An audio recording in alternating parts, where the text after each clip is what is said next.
video will share with you the psychological missteps you have in your mind right now that are stopping you from becoming the best organizer and union leader that you can be. You wanna know how to fix it? Watch this video. My name is Pablo Murillo from Genesis Leadership Trainings, and in this video, I will share with you what it is that you need to change and be aware of in your thinking so that you can become the best organizer that you can be. If you find this video useful, send me a comment over Messenger and say, send me PDF. And I will send you a document with different tips that you need to keep in mind to keep evolving in your leadership in your union.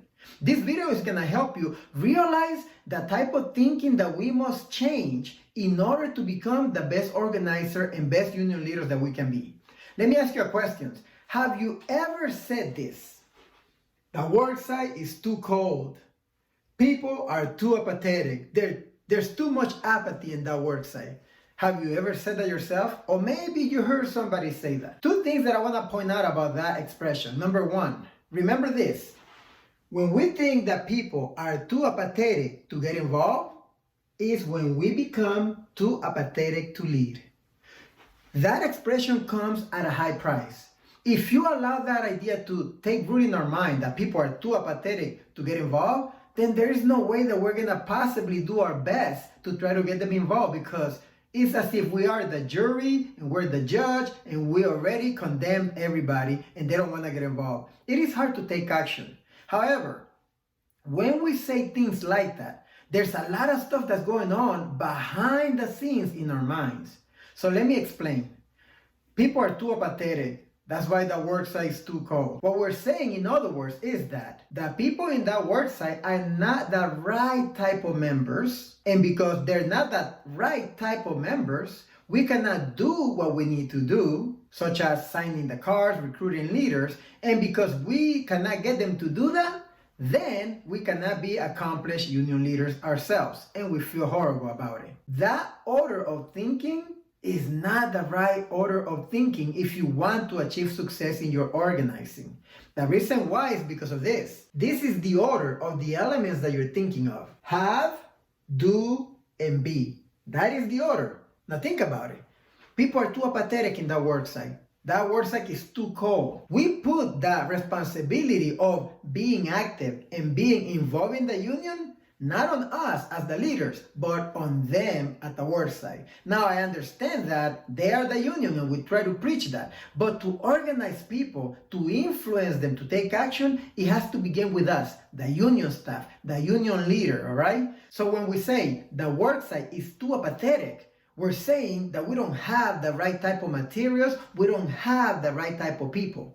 And because we don't have the right type of people, we cannot do what needs to be done, and therefore we cannot be the best union leader that we can be. That is a losing formula. But oftentimes, in this world that has been cut up with having, and going fast, going through the drive-through to success, right? Ordering success and supersizing it, we have forgotten that having is not the most important part. Being is the most important portion of that formula. So the order needs to be the other way. This is the way that you need to think. Be, do, and have. You have to be the right type of leader first so that you can do effectively and then have the results that you intend to have. How does that look like? How does that sound? And how does that shift your thinking in your mind? This way. When you think about a worksite being too cold, first of all, don't think that. The way that I think about it is, there is always people ready to get involved at every worksite. And I have proven this many times during my 27 years as a union leader. Previous reps have told me, oh, that worksite is too cold, they're too apathetic. I go in there and I recruit a bunch of people that become involved in their union. What is the difference? My thinking.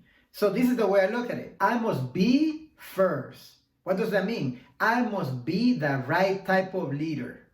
The right characteristics must be exemplified when I show up to the worksite.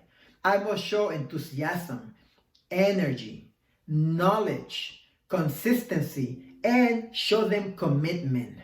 If I can show that steadily, consistently, from the get-go, guess what? People will be attracted to that. and they will give me back exactly what I'm giving to them, which is energy, commitment, enthusiasm. And because of that, they get involved, and now I get them to do, and I influence them to do the things that we need to do in the union campaign, and then I have the results that I want to have at the other end, which is an organized worksite, and I feel great about being able to do my work and fulfill my mission as a union leader. So the right order is be first. Acquire all the characteristics that you must have as a great leader. So make a list of that.